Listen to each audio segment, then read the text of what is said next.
Welcome to Crawlspace. I'm Tim here today with Lance. Lance, how are you today? I'm doing great, Tim. How are you today? I am doing fantastic. Thank you for asking. And Lance, we have a really interesting interview today. It's with an artist, a courtroom artist, and her name is Jane Rosenberg. That's right. We didn't know about Jane until there was an article written describing a moment in the courtroom trial of Ghislaine Maxwell where Miss Maxwell had turned and started sketching Jane as Jane was sketching her. And it was such a bizarre moment, such a fascinating article that we reached out to Jane to find out more about that. And the more we learned about Jane, the more interesting that whole world became. I never personally thought much about it, but if you go to her website, JaneRosenbergArt.com, you'll see where she has her personal paintings, and she's got a bunch of other court art galleries where you can check out various other trials that she's covered, and you'll find that she's covered a lot of these high-profile cases like R. Kelly and Mia Farrow and Woody Allen. It's pretty remarkable. Okay, so I really hope you enjoy this episode. I really think you will. It's an interesting angle, something that happens in crime all the time, and something that we've never really discussed. And Lance, something that we are discussing is CrimeCon 2022 in Las Vegas. We're going, aren't we? We are going to CrimeCon in Vegas. That is April 29th, 30th, and May 1st. Those are the dates. We will be there, and we're going to bring along a lot of our partners in true crime, and we can't wait to hang out with you all. And if you've been on the fence about whether or not to purchase a standard badge, go to crimecon.com, and you can get 10% off your standard badge with the promo code Crawlspace. Okay, everybody, thanks a lot. We're going to take a quick break here, and we'll be right back with Jane Rosenberg.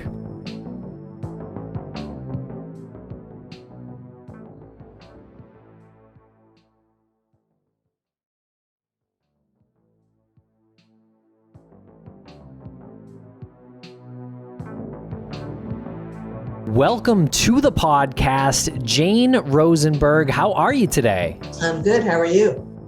We're doing great, and we're super excited about this interview. We have been excited about this since the article came out in the Guardian that's just titled "My Life is Weird," and you describe a moment in the Ghislaine Maxwell trial where you are sketching. You're a courtroom sketch artist.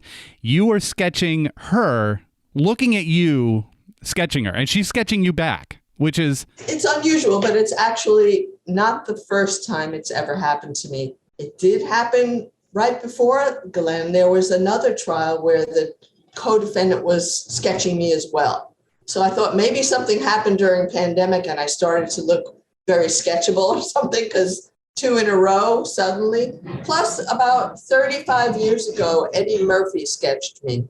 He was a comedian. I think he was like on Saturday Night Live, and there's a trial, something to do with his agent, and he was making fun of me, mocking me, bobbing his head up and down, sketching me, and he did a little Post-it size sketch and he gave it to me.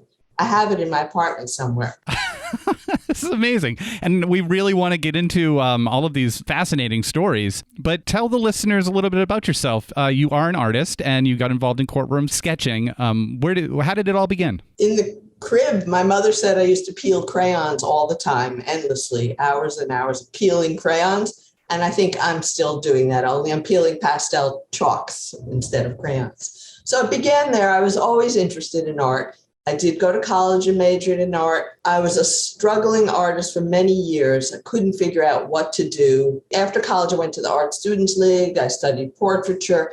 And then I started doing portraits in Provincetown, Massachusetts, as a matter of fact. And I did that for many summers. And then in the winters, I'd go to the Art Students League. And I just needed to break that and figure out a way to stay put. So I didn't want to keep living like a gypsy, going back and forth. I did all kinds of things.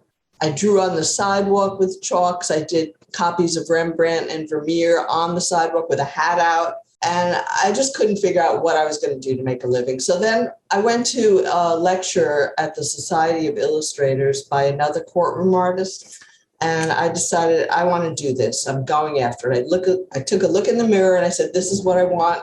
I don't know if I'm good enough. I was terrified, but I was going after it. And I started going to night court with friends of mine who were lawyers and friends of mine who were lawyers. And they, in those days, this is 1980 when I began.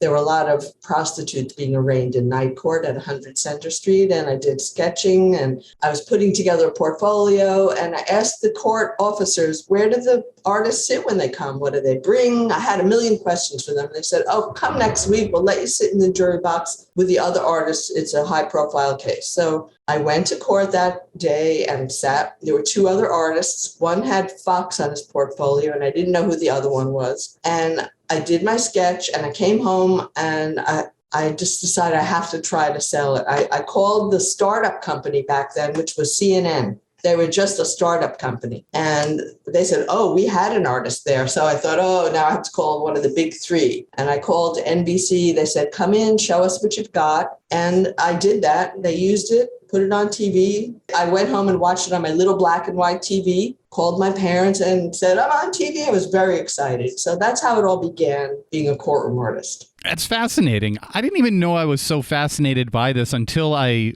read the article and then looked at your website, which is your name.com, followed by art, janerosenbergart.com. I didn't realize how fascinating the world of the courtroom sketch artist is. Are you just sometimes sitting there sketching Woody Allen and thinking to yourself, I'm sketching Woody Allen? When I was sketching Woody Allen, I was thinking, I can't believe I'm sketching Woody Allen. And actually, when I first felt that was when I sketched Mick Jagger. This is like early on in my career, and maybe it was 1984 or something, 83 or 4, really early on. And I was so starstruck. He walked in the courtroom and, oh, there's Mick Jagger. It was a big deal for me. It was just a little thing with, he also had some issue with an agent or something like that, royalties. But yes, in the early days, I was starstruck, and I don't think I have that anymore, but that was the early days, yeah. And you mentioned that you peeled crayons as a kid, and there's a little bit about your process in the article from The Independent. Tell us a little bit about your process and what you use to do your sketches. I don't use crayons anymore. I use pastels on Canson Mi-Tint pastel paper. It's a French kind of archival pastel paper. It's about 20 by 24, a little bit off that. And I have, sometimes I'm very far back, so I have a pair of binoculars and I have prescription lenses on my binoculars so I can wear them wrapped around my head and see far away. I draw first probably in a pastel pencil, and then I use ink, a Mont Blanc pen, which is in the fountain pen hospital right now because it broke.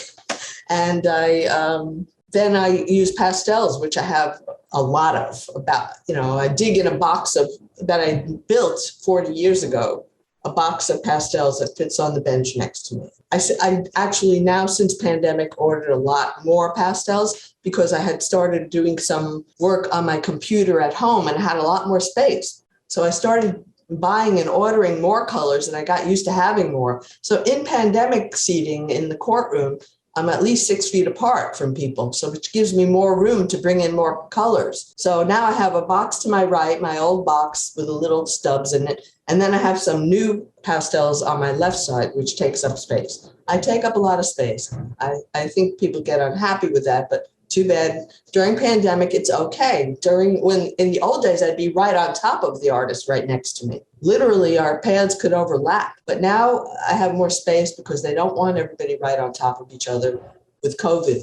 Right. And when you're in the courtroom and the moments are happening, how do you choose which ones you end up beginning the sketch on? Because people are talking, they're having, they're gesticulating, they might be going from one topic to the next. And I can't imagine like having to figure out, okay, now I'm committing to this drawing. It is tricky. Committing to a drawing is not a good word for me because I do sometimes make changes as I go along, and sometimes I have to scrap what I start. When somebody may jump up and something else may happen, I have to forget about that drawing and go start a fresh one. So I can't really commit, but I try to commit. I try to figure out what is important to the story that day, and hopefully I get it right. And something may happen which may change my mind. That's the way I have to observe that. That's my job, as a journalist. And sort of something, I guess, bizarre that we touched on earlier happened in the Ghislaine Maxwell trial, where you were sketching her, and your artwork is amazing, by the way. Also on your website, I love the paintings around the city. So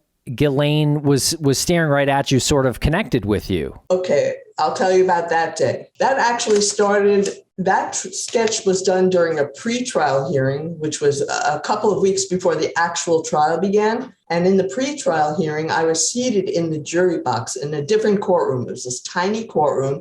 It was a wonderful seat. It was a dream come true to get that seat, right? Front view, no computer monitors blocking my view of her. I was maybe like 10 feet away from her and I could see everything. That's a luxury for me as a courtroom artist. I often am seated behind somebody. I'm peeking between heads. All kinds of things can go wrong with my view. My view is important to me. So when I get a good one, I'm so happy. That day, she was brought in an unusual way. Once again, pandemic, and they didn't have the regular courtroom available. And she came in through a different way. They walked her in shackles, which is unusual. They usually take shackles off before bringing a defendant inside of a courtroom. But for some reason, the way it was set up this time, she was brought in, the shackles were taken off. I did a sketch of her in shackles, which was also very exciting, which I was happy to see. It was, wow, look at that. I got to draw that.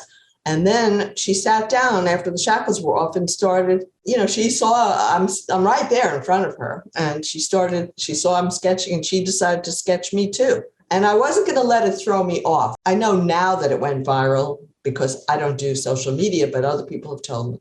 And I know a lot of people thought, oh, how creepy, how scary. I mean, have a lot of interpretations. I don't really know why she did it, but I had to focus on what I was doing. I couldn't let that throw me off. I couldn't say, oh, I'm scared. I have to keep going. That's my job. So I did the sketch of her. She was sketching me. And that's how that sketch went that day. I think from the outsider's point of view, we've read a lot about her and the Epstein trial. And I mean, all of that is just horrific. And to have her persona built up in one's head and then see that sketch of her sketching you was like chilling. And I think it being your job, you're handling it in a professional way. But the second I saw it, I was like, oh, wow. Oh, because I mean, I've never met her, but everything she's involved in is just so, again, horrific to me. Just having someone do that. Ugh. Well, I think Epstein was a bit even creepier.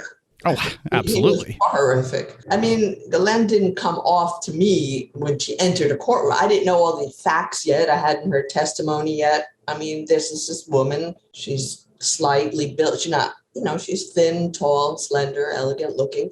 She didn't look like a horror, but I mean, I do know what she was convicted of doing, are horrific acts. And I know, it's still her drawing me did, I was happy to have a connection with her, which, by the way, developed after that initial sketching. She must have read some article or something, because then she started waving to me and giving me the eyebrow nods. And there was even a day she said a sentence to me and, she said, oh, long day, isn't it? It was, I was happy to have something where she turned to look at me, because my job is to see her. And I don't want somebody to plop in their chair and face the front and like a blob, and all I get to see is the back of their head. It's really a great thing as a courtroom artist to get that front view, just like a photographer might shout out somebody's name as they're walking by so they turn for a second. I was getting that, and that's what I needed as a courtroom artist, to see her. And it was great. I got she was very animated. She did a lot of kissing of her lawyers. She had a lot of expression going on, even with a mask, which is another issue. I'm drawing only half a face. I only have her eyes and eyebrows and hair, which thankfully she had. It was challenging, and that's what I had to work with, and that's what I did. And I was appreciative to get something with her connected. And so some of that behavior was kind of, I guess, big, and her sketching you, so that wasn't something that creeped you out. You were just trying to do your job. Looking back, that wasn't an intimidation tactic on her part, probably. It may have been. I can't get inside her head and know what her motives were. I just don't. I'm not a good mind reader.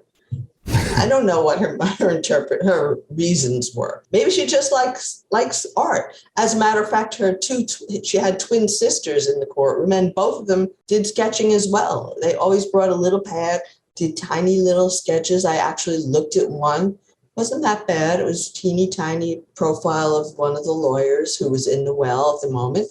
And I don't know what was in Glenn's mind. And I'm not that, like, the rest of the world can interpret it how they want. And maybe they're all right. And I don't really know. And with this being such a high-profile case, and you've worked on other high-profile cases, do you ever get caught up in the moment of the trial? All the cases I do are high profile. I have to say that nobody's going to hire me to do a case that's not high profile. And if it wasn't high profile, by the time I'm done with it, it's high profile because it's going to go out and people are going to read a story and see the picture. So all the cases I do are high profile. I was just wondering if while the trial's going on, do you form an opinion on who's on trial? Do you say, if I was on the jury? Sometimes I do form an opinion. That doesn't mean my opinion is what I'm sketching, because that's not my job. It's not my job to let the audience see what my opinion is. My job is to show what's actually happening in the courtroom at that moment. Never mind my opinion. And I may agree or disagree with what the jury verdict is, but I still have to sketch the way it is. I have to draw the likeness. I have to capture the moments that are happening before me. And I am not there to tell people what my opinion is. And did you get a look at the sketch she made of you? No, I never did see it. Although when I was leaving the courtroom, at the same moment as her lawyer was going out during a break, I did go running after her down the hallway. And I said, so what was that sketch like? And she said, oh, Jane, I can't discuss that with you. That was her lawyer, Bobby Sternheim. So, they can't tell, that's the way that went. I never did see it. Oh, that's too bad. That was not the only time she sketched me. You know that. During the trial, she swiveled around in her chair and pulled out her pad and started sketching me other times, too. Just in case she's listening, we would like to put the call out there that she can somehow provide you with a copy, maybe a digital copy of the sketch. Or maybe provide you with one. Or us. We'll take that, too. So if you're in the courtroom and you're sketching someone like Eddie Murphy and you said that he sketched you back, are you allowed to crack a smile or do you have to stay like stoic? If I'm able to crack a smile, I do. If I'm busy working and so intently I'm focused so intensely that there's nothing showing on my face. But there are moments there are jokes in court. I'll laugh at those, but I may be working and nobody knows I'm not like laughing with, my mouth open and like everybody could see me. I'm drawing. So you're so professional. I clearly don't spend a lot of time in court. Yeah. I feel like you're rubbing it in how professional you are. You're saying, look at how professional I am and how unprofessional you guys are. That's not what I'm trying to do. It's just, this is my job and I'm explaining how it goes. And I know, I'm just kidding. And I am intense when I work. My husband has made jokes about how it, nobody can interrupt. Not now. It's like, don't talk to me when I'm working. I'm very intense. It's just focus. That's how I have to do it. It's a hard job, really hard job. I have to focus intensely. And we'll be right back after a quick word from our sponsors. Thanks to our sponsors, and now we're back to the program. Yeah, and you don't even know when you're really working because they can call you in at any time. During this interview, they could call you in, right? Thankfully, today I scheduled is a holiday and the courts are closed. That's why I was able to do this today, because I am on call for breaking news and I can be called any moment to go. I have my kit, my pastels, my portfolio, my luggage cart, all sitting by my door, ready to go out the door. Every night when I come home, I sharpen my pencils, put fresh paper in, and set the whole thing up so I'm ready to go the next morning if I get called, or I may know I have to go the next morning. I'm always ready to go. It's the way it has to be. Again, I never thought I would be fascinated by this. I love the fact that this profession exists and you have a go bag for when you just need to go. I think it's amazing. Yeah, and sometimes now I'm back working remotely, it seems, because of Omicron COVID. And it seems like they've started doing more remote proceedings. So now I have to open my kit by the door and bring it back by my computer. And I don't enjoy working on the computer as much as from live. It's a very big difference.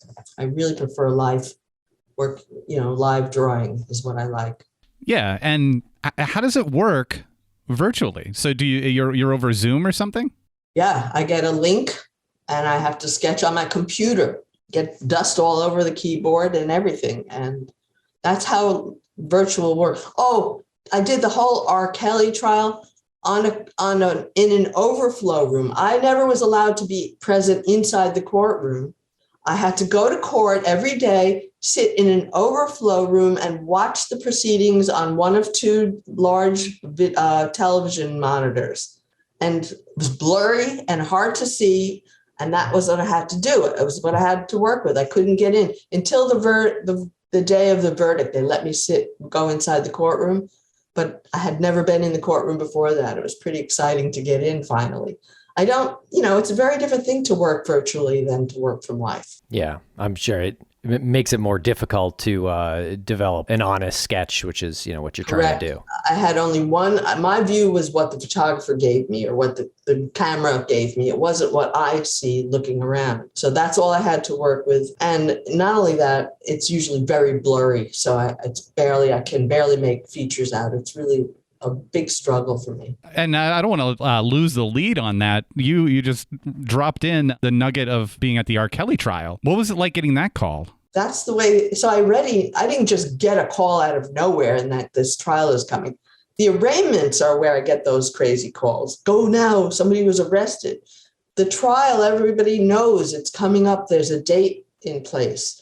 Like I know Michael Avenatti and Stormy Daniels are coming to court. The trial will begin next week. I know that in advance. And, that's scheduled a month or even a year before, whatever they do have a schedule. That's not one of those cold calls where I have to jump and run. And so that's how R. Kelly was. I knew I was going to have to be there. But in between R. Kelly and Ghislaine Maxwell, there was another trial, which was virtual, which was Chauvin, Derek Chauvin, the person who was found guilty of murdering George Floyd with the knee on the neck. And that was pretty gruesome. I did that one at home from my computer monitor, but I had to look at George Floyd being murdered over and over, and I had to really look. People usually look away or, get squeamish, and which I felt in my gut, in my stomach. I was getting a little squeamish, but I had to really look. I had to draw that, so I couldn't look away. It was really hard for me because it was repeatedly shown all different angles of him with the knee on the neck. I had to see his face and the life snuffed out of him, from each minute of it. And the moment his last breath was drawn, that was hard.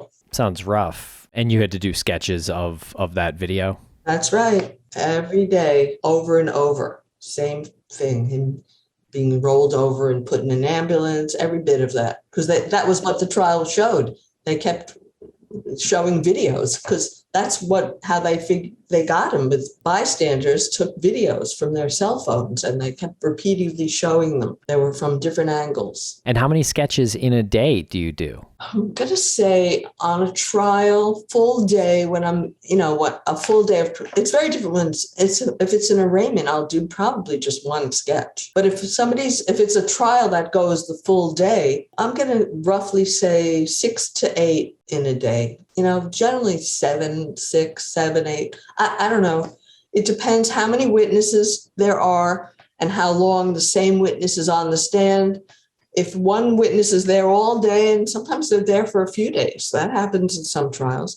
If one witness is there, I'll do a wide shot, I'll do a close-up shot, I'll do a 2-shot, a 3-shot. It depends what I've got to work with. But if they keep changing witnesses, that's when I'm just doing one head on a page, and then I have to quickly get my paper and do another head because it's another witness. So I may have more sketches, but they're less detailed. There are less people in the sketch. And why do you do only the high-profile cases? Because I'm hired by the media. I'm not hired by the courthouse. I'm hired by the media, and they don't want to pay me to go to court unless it's a story that they need to have sketches of because they're unable to get their cameras inside the courtroom. So that's why I'm sent. And going back to the Chauvin trial and how you had to watch that over and over, that has to be traumatic on some level for you to see that over and over and over again. You're also a plein air painter in New York City. Does that help you deal with those moments to just get outside and paint something that's just as far removed from whatever you've seen 100 times that day? Well, obviously, when I'm working on a trial, I have zero time left over in a day to draw anything. So I haven't really been painting. And I have to tell you also, during pandemic in New York City, I have not been outdoors with an easel. I do not feel comfortable on the streets of the city putting up an easel and a canvas and not being aware of what's around me, because there's a lot of emotionally disturbed people. There's a lot of crime, random crime. It's pretty different here in the city now. Homeless people, angry people. It's just not making me comfortable to go out there and focus on an easel. I have to keep my eyes open, my ears listen. I have to know what's going on around me at all moments, right? I'm outside, I'll go out, but it's not like I'm going to get lost in a canvas right now. That's how I feel. That's a great answer. That's exactly the opposite of what I thought you were going to say, and I love that answer. Does seeing all of these trials and hearing about criminals and just being in that world, does that make you more aware of these external circumstances and, just being, aware of your surroundings at all times? I think that I'm not the only one aware. I think people who read any tabloid, who looks at a headline of a tabloid or turns on the news for a second, is going to hear about the crime in New York City at the moment. It's not only New York City. It's a lot of places. It's just going on. It's a rough time now. So I don't think it's because I'm a courtroom artist that I'm more aware. I am aware when people are arrested and if there's a photo of them or if I'm going to end up having to go to court. I do pay attention to the news for that reason, and I'm seeing too much crime in the papers. It's not just what I'm sent to court to cover. It's happening all around me.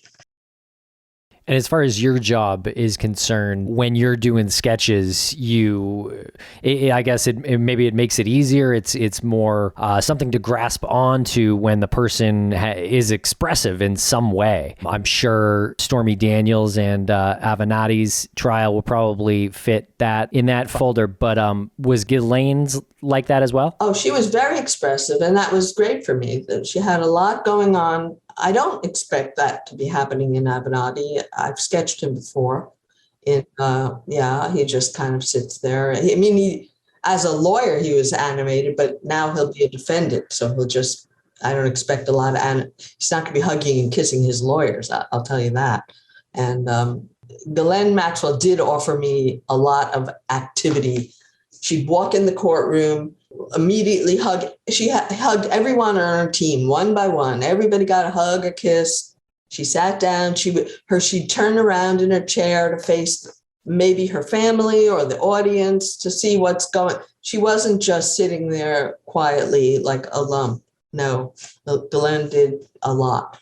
And you said that you don't typically get starstruck, and that's understandable. But is there somebody out there that if you ever had to sketch them, you'd be nervous doing it? Have you ever thought of that? Obviously, Tim and myself, you'd be very nervous sketching us. There's nobody that's going to make me starstruck anymore. It's been a long 41, I don't know how many years, a lot, since 1980. I'm not going to be starstruck. I may be nervous, but I'm under pressure all the time. I'm nervous because of the stress of my job. And will I get a good seat? That's what I worry about the most. Will I be able to see? Because sometimes I can't. And I have to have one split second. Somebody may turn, oh, there it is. And then he's gone or she's gone. And that's what it's all about for me. Will I get the view? Will I be able to see something? There's a lot of equipment in courtrooms that blocks my view. They don't always put me in the front row like they used to. The Ghislaine Maxwell trial, except for that pre-trial, during trial, I was in the third or fourth row back. There were a lot of heads blocking my view. It was very, very complicated and difficult. So that's what makes me nervous, the stress of getting the seat, getting set up. Once I'm all set up in my chair with my pastels laid out, I'll be okay if I know I'm going to have a view, but otherwise I'm going to worry and try to tap people on the shoulder. Can you just move an inch? I'm going to hope to see through your head and your head. It's rough. That's what worries me. What about outbursts? Would you have to sketch that? And I guess how could you, would that make it harder because it's obviously not a still life in front of you? It was a moment that happened. But that's what makes my job exciting. An outburst is something. It's not just people sitting still like lumps. which is a little boring. That's what I have to pay attention for. Of course, I'm going to have to sketch that. And as I said, I'm going to have to change whatever I'm working on and pull out a sheet of paper and start a fresh drawing. That happens to me often, and that's exciting. Actually, that's where the adrenaline gets flowing, and I love that. I'm needed to do something else. I have to get that moment. So God, cool. stop being so professional. Tim's so jealous. Just I have a really it might seem like a throwaway question, but I'm really curious about this. Do you do anything with your hands to like keep them strong so you can? Do you have like exercises that you do? No, but I can tell you that because I dig in a box of pastels every day, my skin gets very dried out, especially during the winter months, and it cracks. And so for the past several years, I've been wearing finger cots, which are these latex things I have them mostly for my two fingers, my thumb and the next finger. But then the last year I've been wearing on the third finger because they just really dry up my skin. It's not good to dig in chalk all day long. Interesting. Now, I'm curious if you think I have a future here, because I just sketched you. So just tell me if I have a future here. Let's see what you got. Well, that's pretty good. You got the glasses right. Yeah, it's not too bad. Not too bad. You can get my job. Go ahead. Start I'm so going jealous. forward. He's never sketched me, Jane. Well, I just haven't shown he you. He will. Well, this has been such a great conversation. Thank you so much. Okay, you're welcome.